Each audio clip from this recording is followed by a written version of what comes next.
서울시가 신규 쓰레기 소각장 후보지로 기존의 마포구 자원회수시설 인근 부지를 선정했습니다.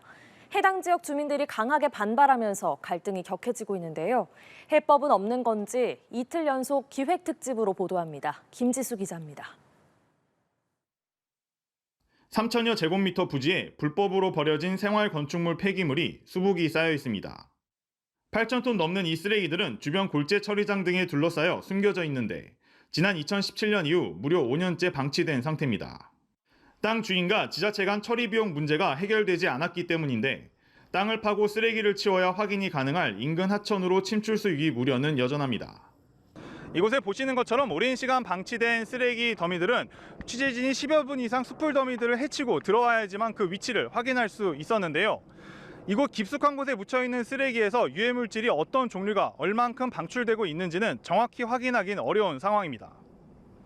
이렇게 정상적인 절차를 거치지 않으면 버리긴 쉬워도 처리는 어려운 쓰레기. 이곳에서 불과 수백 미터 떨어진 지점에 있는 인천 수도권 쓰레기 매립지는 2025년 포화에 이를 것이란 전망도 나옵니다. 그동안 서울시에서 매일 쏟아지는 쓰레기 중 서울 안 소각장 4곳에서 처리하지 못하는 1,000톤가량은 수도권 매립지로 보내왔는데 곧 불가능해지는 겁니다. 무엇보다 폐기물관리법 시행 규칙이 개정되면서 2026년부터는 소각하지 않은 폐기물은 수도권에 매립할 수 없게 됐습니다. 이에 서울시는 마포구 상암동의 기존 자원회수시설 바로 옆을 신규 소각장 부지로 발표하고 지상에는 1,000억 원을 들여 주민 편의시설을 만들고 연간 100억 원 규모 주민기금도 조성하겠다고 했습니다. 마포구는 법적 대응까지 검토하겠다고 나서며 즉각 반발해 갈등은 격해지고 있는 상황입니다.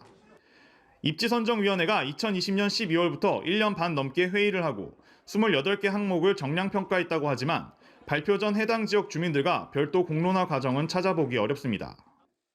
결국 예상된 갈등 최소화에만 급급했다는 지적을 피하긴 어려워 보입니다.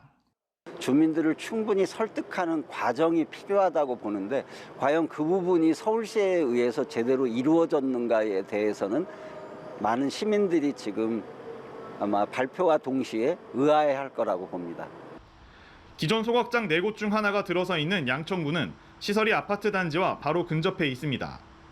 주민들이 공식적으로는 지금도 이전을 요구할 정도로 소각장은 혐오 시설로 각인된 상태입니다. 다만 혜택도 분명히 있다고 말합니다. 난방비 70%를 감면을 받습니다. 70%는 크죠.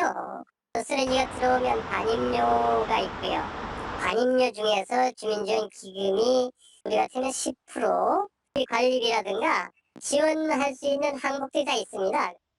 결국 과정과 혜택을 모두 투명하게 공개하고 장시간 설득이 필수적이란 이야기입니다. 전문가들은 최근 들어 수요가 늘어나는 영유아 보육시설이나 도시철도 추가 등 신규 부지 주민들이 진정으로 필요로 하는 시설에 대한 조사도 선행 과제로 제시했습니다. 연합뉴스TV 김지수입니다.